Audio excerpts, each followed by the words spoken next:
RSS BJP মুখোশ Gen Z movement খুলে দিয়েছে। 29 অবধি উনি ভালোভাবে চালাতে পারবেন বলে আমার মনে হয় না, ওনাকে চলে যেতে হবে। বিদায়ের ঘন্টা বেজে গেছে বিজেপি এবং ওদের অন্ধভক্তদের, এইটা মাথায় রাখা দরকার। বিদায়টাকে মেনে নেওয়ার মানসিক প্রস্তুতি সব অংশের মানুষের, মানে বিজেপির লোকজনের তৈরি করে নেওয়া দরকার। যে বিলকিস বানো এবং তার পরিবারের সবাইকে যারা ধর্ষণ করে তাদের যাবজ্জীবন কারাদণ্ড হয়, বিজেপির সরকার তাদেরকে জেল থেকে মুক্ত করে, পরে আবার সুপ্রিম কোর্ট তাদের জেলে পাঠায়। এই ধর্ষকরা যখন বেরিয়ে আসবার পরে আরএসএস বিজেপির লোকেরা তাদের গলায় মালা পরায়, সম্বর্ধনা জানালো, দিয়ে বললো এরা সংস্কারী ব্রাহ্মণ। তাহলে এদের অধিকার আছে, সংস্কারী ব্রাহ্মণ করবার অধিকার আছে, তাদের সম্বর্ধনা জানানো হলো। তার মানে কি গোটা দেশে এই ধরনের মানুষকে উৎসাহিত করা যে ভাই তোমরা দলিত, আদিবাসী, মুসলিম সব অংশের মহিলা বা অন্য অংশের মহিলা তাদের পারো। তাহলে ধর্মেন্দ্র প্রধানকে সম্বর্ধনা দেওয়ার অর্থ হচ্ছে 127টা পেপার লিক, 21 জন ছাত্রছাত্রীর আত্মহনন, দুর্নীতি, বেসরকারীকরণ, শিক্ষায় সাম্প্রদায়িকীকরণ, এই যে রাজত্ব তারা তৈরি করেছিলেন তার মূল মাথা, তাকে সম্বর্ধনা জানানো মানে ওরা সরকার উৎসাহিত করছে এই রেজিমটা চলুক, তার মানে শিক্ষাটা এইভাবে থাক। তো এই কারণে বলছি যে আরএসএস বিজেপি মুখোশ জেনজি মুভমেন্ট খুলে দিয়েছে, বেআব্রু করে দিয়েছে। এখন মানুষের দরবারে তারা ধিক্কৃত, এবং এই পরিমাণ মানুষের যে ক্ষোভ, রাগ, ঘৃণা এই সরকারের বিরুদ্ধে ছিল, এই আন্দোলনটা তার একটা নিদর্শন।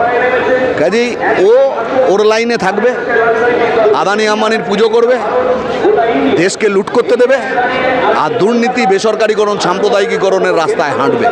কাজেই ধর্মেন্দ্র প্রধানরা ওদের কাছে আইডিয়াল হবে, আর আমাদের কাছে আইডিয়াল হচ্ছে 140 কোটির দেশে আমাদের যে জেন জি তরুণ প্রজন্ম মাথা উঁচু করে স্বৈরাচারের বিরুদ্ধে সমস্ত লাঠি, পেলেট গান তাকে উপেক্ষা করে যে লড়াই দিল, আমাদের কাছে আইডিয়াল হচ্ছে ওইটা।